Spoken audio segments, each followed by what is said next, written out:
Acredito que eu não preciso explicar o que é que eu vou fazer nesse vídeo, já que o título é autoexplicativo. Então, recentemente um amigo meu perguntou como é que eu tinha feito isso aqui. Eu enviei para ele um código para ele colocar no inspecionar para conseguir enviar e a imagem não bugar. Mas ele disse que não tinha conseguido, então eu tive que ir atrás de outra forma que eu tinha feito, que eu não me lembrava direito, que era através de uma extensão. Eu vi que essa extensão não está mais disponível, então eu tive que fazer um backup da que estava instalada no meu PC e eu disponibilizei no meu Discord para quem quiser baixar. Então, deixa eu ver aqui. Eu já enviei uma imagem normalmente para talvez você que não saiba, sei lá. E as imagens têm que ficar assim, ó, nessa linha para funcionar. Se não estiver nessa linha e estiver dessa forma aqui, não vai funcionar. Tem que estar na linha. Tanto que se eu colocar, ó, vai ficar bugado. Deixa eu só carregar.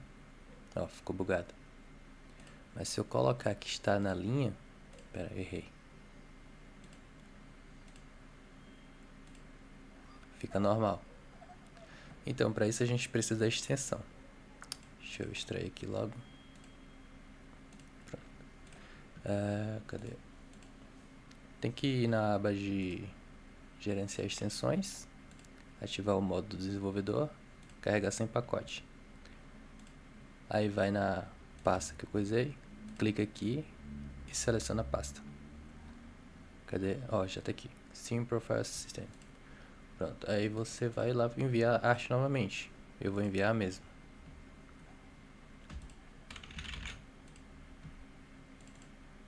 Tem que se atentar em qual você coloca como esquerda ou direita.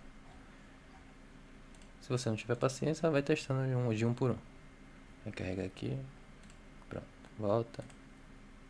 Coloca outra. Mesma coisa. Pronto. Agora volta no destaque, vou dar aqui um F5. Tá vendo? Agora ficou em linhas. Só colocar. Acho que isso aqui é o right.